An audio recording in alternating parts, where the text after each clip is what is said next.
Welcome to the Deep Dive, your shortcut to being truly well-informed. Today we're embarking on, well, an epic journey. Think magic, fairies, really intense emotions, and plot twists that honestly just leave you gasping. We're diving into all the source material of the books, reader takes, everything, and pulling out the most important bits for you. That's right. We're focusing today on Sarah J. Maas's huge series, A Court of Thorns and Roses. ACOTAR, as millions of fans call it. Yeah. There's just so much out there. So we're going to navigate it for you, really zeroing in on those core characters and how their stories change dramatically in some cases. Absolutely. Our mission today, unpack that really intricate plot, dig into how the main characters transform, and explore the themes that will clearly resonate with so many readers. Yeah, we'll try to offer different viewpoints, maybe point out some of those aha moment you might have missed. Exactly. So get ready to dive in. Okay, so to really get the scale of the transformation, we kind of have to start right back at the beginning. Feyre's grim reality. Picture this really harsh, snow-covered world, relentless winter. Yeah, and the story opens with Feyre, right? She's this desperate huntress. Her whole life is just survival, painstakingly tracking deer, fingers numb, limbs stiff from the cold, just trying to feed her family. It's so bleak. And her family situation just makes it worse. Two sisters, Nesta and Elain, and they're living in real poverty after losing everything. And Feyre's so pragmatic about it, isn't she? That line, love won't feed a hungry belly, brutal, but honest for her circumstances. And Nesta doesn't hold back either, accusing Feyre of jealousy over a dowry. It just shows you the cracks in that family. Right. Plus, there's this quiet resentment Nesta has towards their father since they lost their manor. Adds another layer of dysfunction, really. And then boom, everything shifts. Feyre's out hunting, and she encounters this massive silver wolf. But not just any wolf, of course. So it's Tamlin, a High Fae lord in his beast form, and he gives her this absolutely terrifying choice. Live with him in Prythian, the fairylands, or be shredded to ribbons. Yeah, it's based on this ancient treaty, a Fae law she broke without even knowing. But what really tips the scales for her decision? It's her father, right? His desperate plea. Exactly. Those few words. She describes them cutting her like a blade to my belly. That's it. She chooses to go with the beast into those night-shrouded woods. And the journey itself takes 2 days just to reach the wall between the realms. And then she arrives at the spring court, this sprawling manor covered in roses, alabaster sides, utterly unlike anything she's ever seen, even compared to their old fancy home. It's a massive contrast. And the reveal, the beast sheds its form. And becomes this golden-haired man wearing this exquisite golden mask. He's a High Lord, one of the big players in the Fae world. We also meet Lucien pretty quickly, Tamlin's courtier, instantly memorable with that metal eye and brutal scar. Yeah, and he's kind of snarky towards Feyre at first, mocking her for being like hilariously human and uneducated. But Feyre, she's still a survivor, right? She doesn't just roll over. She tries to resist, setting a tripwire, trying to hide a knife. Absolutely, she's got fight in her. But what's interesting is how Tamlin actually encourages this hidden side of her passion for painting. Oh, right, the painting. He gives her supplies, whole wing of the manor for it. Yeah, and it's more than just being nice. It's like the first step in her finding herself again, beyond just being the provider, the huntress. And all the while, you start getting hints of this underlying problem, this blight or sickness in the lands that's affecting the Fae. Sets up the bigger conflict to come. Right, this blight, which we find out is connected to Amarantha. Ah, Amarantha, the deceiver. Big bad of the first book, really. She trapped all 7 High Lords, including Tamlin, for, 49 years? 49 years, under the mountain. She built her palace beneath the sacred mountain, and Feyre ends up there. And her time there is just terrifying. Brutal tasks, torture, broken ribs. Horrific. And Tamlin is forced to act indifferent, even cruel sometimes, but it's all a front to protect her. A terrible position for him to be in. Yeah, really difficult. And this is where Rhysand, High Lord of the Night Court, really enters the picture properly. He's described with this heartbreakingly beautiful smile, but his initial interactions are, antagonistic. Very. Calling Tamlin's allies moral trash, all that provocative banter. And he makes that infamous bargain with Feyre, a week of my life every month. Puts that tattoo on her arm. Yeah. Now, some readers felt this whole section kind of sets Rhysand up to look good purely at Tamlin's expense. It's definitely a narrative choice that sparks debate. It really does. It makes you question everything you thought you knew about both of them. So Rhysand's motive wasn't just saving Feyre then. Well, his stated initial motive, his justification to others, was actually to hurt Tamlin by messing with his potential cure Feyre. Use her despair against him. Ouch. But this is key. He does step in when Amarantha is actively torturing Feyre near the end. He heals her. Yeah. So it subtly shows there's maybe more going on beneath that calculated surface. Right, a flicker of something else. Exactly. Yeah. And then the climax under the mountain is Feyre's sacrifice, isn't it?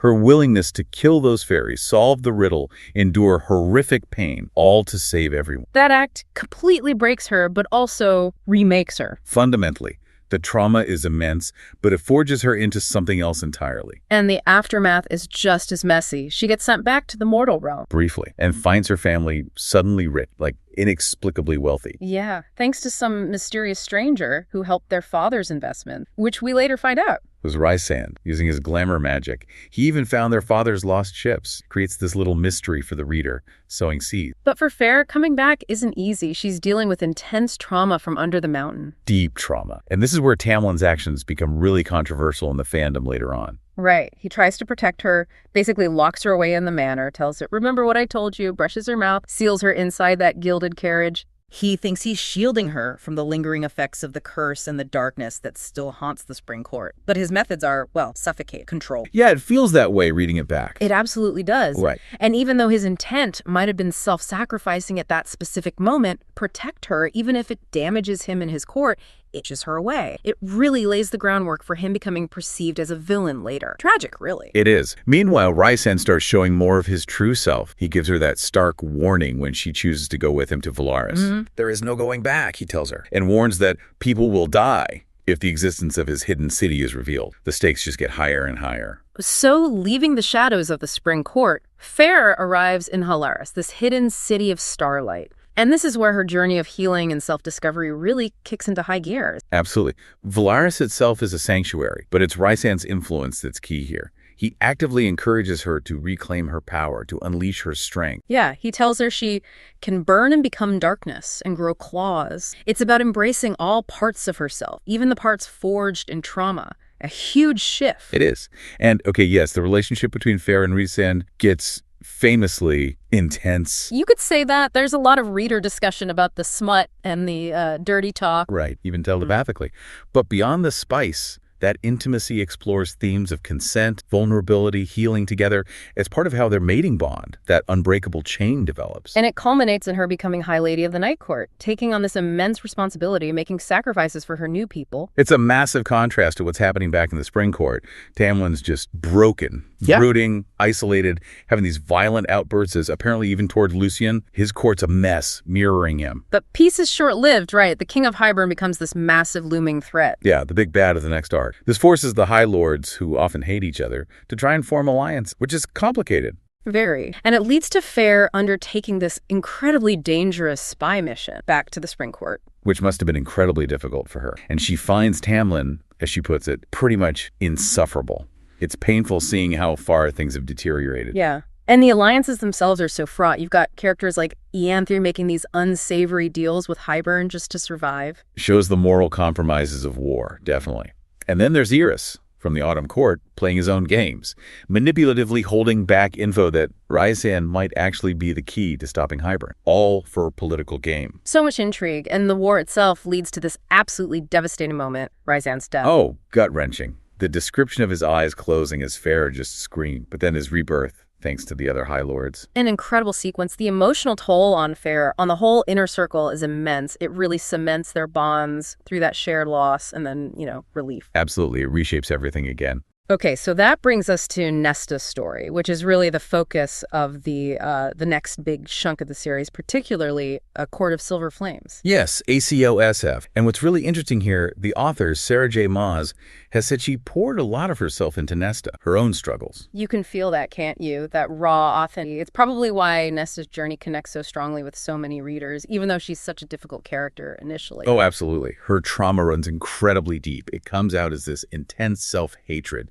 this almost paralyzing fear she still carries, maybe linked back to their father, their past poverty. And those incredibly harsh words from Amren stick. Just brutal. Devastating. But despite Nesta pushing everyone away, Cassian remains fiercely committed. He sees through the prickly exterior. He understands her coping mechanisms, like running away from the House of Wind and its 10,000 steps instead of facing things. Exactly. And he believes really believes that the intense physical training, the Illyrian warrior discipline, can help her process that trauma, just like it helped him, like it helped Feyre in different ways. Their dynamic is just electric, this intense attraction, but also constant bickering. Covering up deeper feelings, yeah. And that first kiss they share, it leaves Cassian wanting way more physically, while Nesta is still terrified of that vulnerability. And this book introduces Gwyn and Emery, who become so important to Nesta's healing. They form this incredible trio. They really do.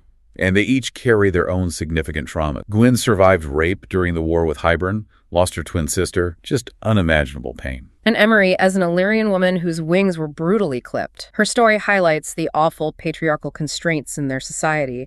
They find strength in each other. That bond is crucial. It leads them to the breaking, that incredibly dangerous rite of passage, climbing the sacred mountain Ramel. Facing their absolute limits, physically and emotionally. Gwyn's declaration during that climb, "I will not be broken." So powerful. And Nesta does something really shocking during the climb. When Gwyn falters, Nesta punches her, knocks her unconscious to make sure she and Emery can carry her to safety. It seems brutal out of context, but it's this act of, calculated, desperate protection. Her fierce protective instincts finally overriding her self-destruction. Exactly. It's a turning point, showing she can care, she can act, even if it's messy. And her journey continues with the Dread Trove, these ancient, terrifyingly powerful magical objects. Right, objects capable of reshaping reality. Nesta gets reluctantly pulled into hunting them down.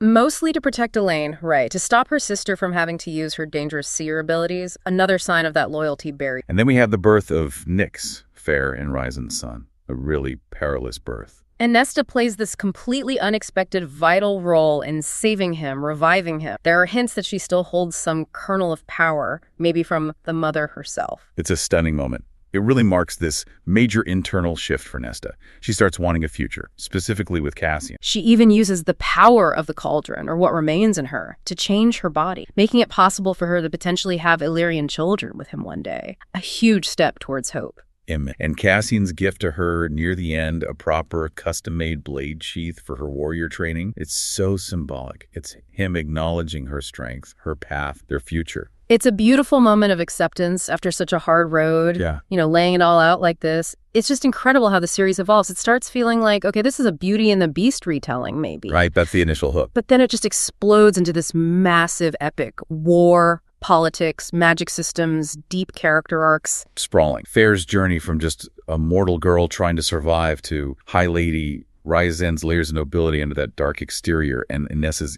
incredibly difficult but ultimately rewarding path to healing. It's a lot. No wonder it's captured so. Absolutely. And the themes it tackles: trauma, resilience, what power really means, family bonds, both blood and found, finding your purpose even when things seem hopeless. Yeah, and it seems like different readers really connect with different parts. Some love the character growth, some the world building, some the spicy romance elements. It offers a lot on different levels. It's a really rich tapestry, as you said. So we've walked through this incredible journey together, hitting the major points of this massive series. Now here's something for you, our listeners, to think about.